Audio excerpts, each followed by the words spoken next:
27শে রজবে নবীজির মেরাজ হয়েছে, এই মতটাই হলো শক্তিশালী মত, গ্রহণযোগ্য মত। আরও কয়েকটা মত আছে, কিন্তু 27শে রজব নবীজির মেরাজ, এই মত হলো অধিকতর শক্তিশালী মত। জগৎ বিখ্যাত মুহাদ্দিস ইমাম আব্দুল বাকি জুরকানি রহমাতুল্লাহ আলাই শরহে মাওয়াহেবের মধ্যে তিনি এই কথা লিখেছেন। এমনকি মাওয়াহেবুল লাদুনিয়ার মধ্যে ইমাম শিহাবুদ্দিন কাস্তালানি রহমাতুল্লাহ আলাই তিনি উল্লেখ করেছেন। হাফেজুল হাদিস ইমাম ইবনু কাসির রহমাতুল্লাহ আলাইহি আল বেদায়া ওয়ান নেহায়ার মধ্যে উল্লেখ করেছেন। ইমাম বদরুদ্দিন আইনি হানাফি রহমাতুল্লাহ আলাই উমদাতুল কারির মধ্যে উল্লেখ করেছেন। হাফেজুল হাদিস ইমাম ইবনু হাজার আসকালানি রহমাতুল্লাহ আলাই ফাতহুল বারি শরহে বুখারীর মধ্যে উল্লেখ করেছেন। জগৎ বিখ্যাত ইমাম হুজ্জাতুল ইসলাম ইমাম গাজ্জালি রহমাতুল্লাহ আলাই ইহয়া উলুমুদ্দিনের মধ্যে উল্লেখ করেছেন। হাফেজুল হাদিস ইমাম আবুল খায়র ইবনু জাজারি রহমাতুল্লাহ আলাই তিনি উল্লেখ করেছেন তার আরফুত তারিফ বি মাউলিদিশ শরীফ সেই কিতাবের মধ্যে। এবং হাফেজুল হাদিস ইমাম আবুল ফারাজ ইবনু জাউজি রহমাতুল্লাহ আলাইহির আল ওয়াফা বি আহওয়ালিল মুস্তাফা সাল্লাল্লাহু আলাইহি ওয়াসাল্লাম ওই কিতাবের মধ্যে তিনি স্পষ্ট করে লিখেছেন যে ইন্নাল ইসরা ফি লাইলাতিন 27 মিন রজব, রসুল পাকের মেরাজ হলো রজব মাসের 27 তারিখে। ওয়াহুয়াল আকওয়া, এটাই হলো অধিকতর শক্তিশালী মত। ওয়া কাওয়াহু বা'দুহুম, মুহাদ্দিসদের অনেকেই এটাকে শক্তিশালী বলেছেন, যার কারণে আরব আজম সারা ওয়ার্ল্ডের সমস্ত আলেমদের মাঝে একজন গ্রহণযোগ্য মুহাদ্দিস হলো আল্লামা আব্দুল হাই লখনবী রহমাতুল্লাহ আলাই, যিনি দেওবন্দি মাসলকের বড় একজন আলেম। আমরা ওনাকে মান্য করি। আল্লামা আব্দুল হাই লখনবী রহমাতুল্লাহ আলাই তিনি তার আসারুল মারফুআ বি আখবারিল মাওদুআ সেই কিতাবের মধ্যে লিখেছেন 27শে রজব রাতে এবং লাইলাতুল মেরাজ হওয়ার আরো যে কটা মত আছে, প্রত্যেকটা রাতেই নফল বন্দি করা, নফল ইবাদত করা, রাত জেগে ইবাদত করা মুস্তাহাব, এটা জায়েজ সওয়াবের কাজ। মারহাবা বলেন।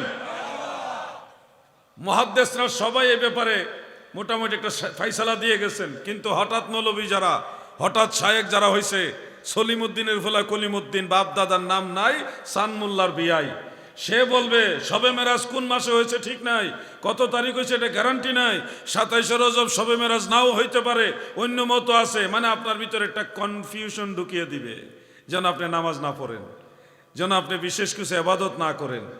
আল্লাহ যদি হায়াতে বাঁচায়, মাহফিলের পরে আমিও চেষ্টা করব কিছু নফল বন্দেগী করার।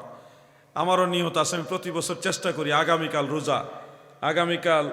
27শে রজব উপলক্ষে রোজা রাখার কথা নবীজির হাদিসের মধ্যে আছে। যেমন ইমাম বাইহাকি রহমাতুল্লাহ আলাইহির লেখা 2টা কিতাবের মধ্যে 27শে রজবে নামাজ রোজার ব্যাপারে হাদিস আছে। একটা হলো শুআবুল ঈমান লিল বাইহাকি, আরেকটা হলো ফাদাইলুল আওকাত লিল বাইহাকি। এই 2টা কিতাবে হাদিস শরীফটা উল্লেখ আছে এইভাবে। عن سلمان الفارسي رضي الله عنه قال قال رسول الله صلى الله عليه وسلم في رجب ليلة ونهار من صام ذلك اليوم كان كمن صام من الدهر 100 سنة ومن قام تلك الليلة كان كمن قام من الدهر 100 سنة وهو 3 بقينا من رجب سبحان الله। হযরতে সালমান ফারসি রাদিয়াল্লাহু আনহু বলেন, আল্লাহর নবী বলেন, উম্মতেরা শোনো, রজব মাসে এমন একটা দিন, এমন একটা রাত আছে, যারা ওই একদিনে নফল রোজা রাখবে এবং ওই এক রাত্রে যারা নফল বন্দিগি করবে, আল্লাহর নবী বলেন এক রাতের বন্দিগি, একদিনের রোজা আমার আল্লাহ 100 বছর নফল নামাজ, 100 বছর নফল রোজার সমান সওয়াব দিবে।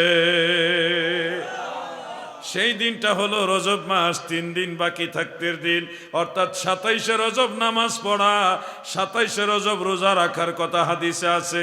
হাফেজুল হাদিস ইমাম আবু বকর বাইহাকি রহমাতুল্লাহ আলাই এই হাদিসের সনদের মান সম্পর্কে ফাদাইলুল আওকাত সেই কিতাবের মধ্যে লিখেছে হাদিসের সনদের মান হাসান।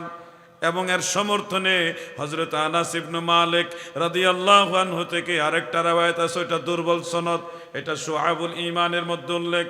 এক কথায় 27শে রজব নামাজ পড়ার ব্যাপারে, রাত জেগে ইবাদত করার ব্যাপারে, আপনারা মাহফিল শুনতেছেন, এটাও একটা ইবাদত, এটাও একটা আমল। এই যে 27শে রজব রাত জেগে আমল করার ব্যাপারে হাসান সনদ, দাইফ সনদ একাধিক সূত্রে হাদিস বর্ণিত আছে। আমরা নবীজির কয়েকটা হাদিস শরীফ মানার চেষ্টা করতেছি, কিন্তু যারা আপনাকে বলবে লাইলাতুল মেরাজ উপলক্ষে কোনো নামাজ নাই, লাইলাতুল মেরাজ উপলক্ষে বিশেষ কোনো ইবাদত নাই, এদের কোনো দলিল না, এরা কিতাবুল আন্দাজ দিয়ে মানুষকে বিভ্রান্ত করে, কোনো দলিল নাই। তারা একটা কিতাবের হাওলা দিয়ে বলবে না যে অমুক কিতাবে লেখা আছে লাইলাতুল মেরাজ উপলক্ষে নামাজ পড়া উচিত না, কোনো কিতাবের হাওলা দিবে না, শুধু বলবে এটা বেদাত, এটা নাজায়েজ।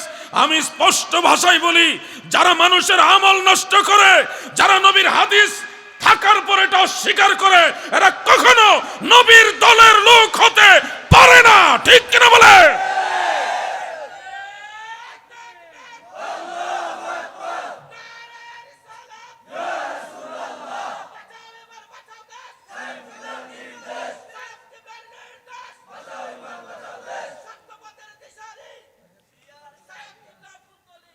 এই স্লোগানগুলো বেশি বেশি চালাবেন। সত্য পথের দিশারি সাহেব কেবলার,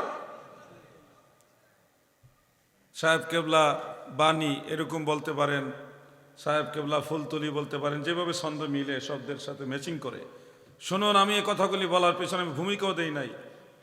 আজকের এই রাতটা বিশেষ একটা রাত। এই রাতে দোয়া করলে কবুল হয়। আমার নবীর মেহরাজের রাত, আল্লাহর নবী নিজেও এই রাত্রে বিশেষ নামাজ পড়ছে। লাইলাতুল মেরাজে যাওয়ার সময় মসজিদুল আকসায় নবীজি নামাজ পড়েন নাই? সব নবীদের ইমাম হয়ে নামাজ পড়াইছে।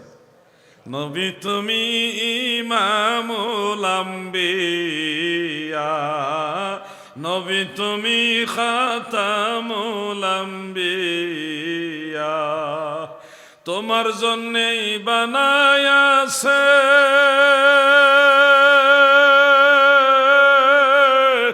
আমার আল্লাহ এই সারাটা দুনিয়া গো নবী, নবী তুমি ইমামুল আম্বিয়া।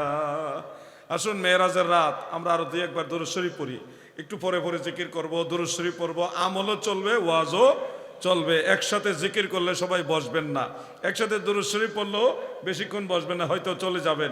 এই জন্য ম্যাচিং করে আমরা আমলগুলি করি। আল্লাহুম্মা সাল্লি মারহাবা।